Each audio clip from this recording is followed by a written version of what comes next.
Kozhikode കട്ടിപ്പാറയിലെ fresh cut സംഘർഷത്തിൽ ജില്ലാ collector സർവകക്ഷി യോഗം വിളിച്ചു. ബുധനാഴ്ചയാണ് യോഗം ചേരുക. ഫ്രഷ് കട്ടിനെതിരായ പ്രതിഷേധം വലിയ സംഘർഷത്തിലേക്ക് മാറിയ സാഹചര്യത്തിലാണ് നടപടി.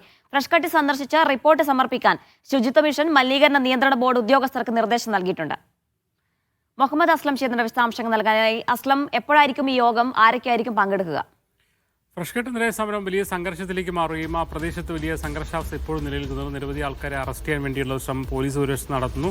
അതുകൊണ്ട് തന്നെ ജനങ്ങൾ ഇപ്പോഴും പ്രതിഷേധ രംഗത്ത് നിന്ന് മാറിയിട്ടില്ല. അതുകൊണ്ട് തന്നെ ആ സ്ഥാപനം അല്ലെങ്കിൽ ആ ഒരു അറിവ് മാലിന്യ ഫാക്ടറി പ്രവർത്തിക്കുന്നതിനും ഇപ്പോൾ പ്രതിസന്ധിയുണ്ട്. അതിൻ്റെ സാഹചര്യത്തിലാണ് രാഷ്ട്രീയ പാർട്ടികൾ ഇടപെട്ടുകൊണ്ട് ഒരു സർവകക്ഷി യോഗം വിളിക്കണമെന്ന ആവശ്യം ഉന്നയിച്ചത്. ഇപ്പോൾ എന്തായാലും ബുധനാഴ്ച 29-ാം തീയതി ബുധനാഴ്ച ജില്ലാ കളക്ടർ സർവകക്ഷി യോഗം വിളിച്ചിട്ട് രാഷ്ട്രീയ പാർട്ടികളെയും അതോടൊപ്പം തന്നെ മറ്റ് സമരസമിതി നേതാക്കളെയൊക്കെ തന്നെ യോഗത്തിന് വിളിക്കുമെന്നാണ് നമുക്ക് അറിയാൻ കഴിയുന്നത്. അതിന് മുമ്പേ തന്നെ ഈ ഫ്രഷ് കട്ട് സന്ദർശിച്ചുകൊണ്ട് ഒരു റിപ്പോർട്ട് നൽകാൻ വേണ്ടി ശുചിത്വ മിഷൻ ഡയറക്ടറെയും അതോടൊപ്പം തന്നെ മലിനീകരണ നിയന്ത്രണ ബോർഡിലെയും ഉദ്യോഗസ്ഥർക്കും ജില്ലാ കളക്ടർ നിർദ്ദേശം നൽകിയിട്ടുണ്ട്. നിലവിൽ അതിൻ്റെ പ്രവർത്തനം സംബന്ധിച്ചുള്ള ഒരു കൃത്യമായ റിപ്പോർട്ട് നേടുക എന്നുള്ളതാണ് ഉദ്ദേശിക്കുന്നത്.